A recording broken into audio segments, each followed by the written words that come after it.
നിലമ്പൂർ ഉപതെരഞ്ഞെടുപ്പിന്റെ വോട്ടെണ്ണലിന് മണിക്കൂറുകൾ മാത്രം ശേഷിക്കെ PV അൻവർ പിടിക്കുന്ന വോട്ടുകളിൽ മുന്നണികൾക്ക് ആശങ്ക ഒഴിയുന്നില്ല. അൻവർ അധികം പിടിക്കുക തങ്ങളുടെ എതിർപാളയത്തിലെ വോട്ടുകളായിരിക്കുമെന്ന ആത്മവിശ്വാസത്തിലാണ് LDFും UDFും ഉള്ളത്. എന്നാൽ താൻ ജയിച്ചില്ലെങ്കിൽ ആര്യാടൻ ഷൗക്കത്ത് ജയിക്കട്ടെ എന്നാണ് PV അൻവറിന്റെ ഇന്നത്തെ പ്രതികരണം. വോട്ടെണ്ണലിന് മണിക്കൂറുകൾ മാത്രം ബാക്കി, അപ്പോഴും മുന്നണികൾക്ക് ആശങ്ക ഒഴിയുന്നില്ല. PV അൻവർ പിടിക്കുന്ന വോട്ട് ആരുടെ പെട്ടിയിൽ നിന്ന് പോകുമെന്നതാണ് ചർച്ച. PV അൻവർ 9 വർഷക്കാലം ഇടതുപക്ഷ MLA ആയിരുന്നുവെന്നും അപ്പോൾ ആ പക്ഷത്തു നിന്നാണ് വോട്ടുകൾ കൂടുതൽ പോവുക എന്നുമാണ് UDFിന്റെ വിലയിരുത്തൽ.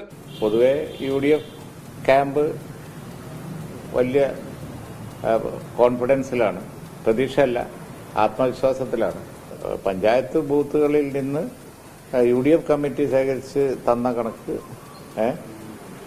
അവിടെ UDFിന് അനുകൂലമായ ഒരു ട്രെൻഡ് ഉണ്ട് എന്നുള്ളതാണ്. അൻവറിന്റെ വോട്ടിനെ ആശ്രയിച്ചിരിക്കും ജയപരാജയമെന്ന് CPIM ഉറപ്പിക്കുന്നുണ്ട്.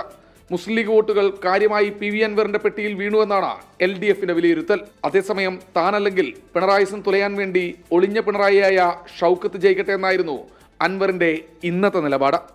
എനിക്ക് ജയിക്കാൻ കഴിഞ്ഞില്ലെങ്കിൽ പിണറായി തോൽക്കണം. അവിടെ രണ്ട് പിണറായിമാരാണല്ലോ ഉള്ളത്.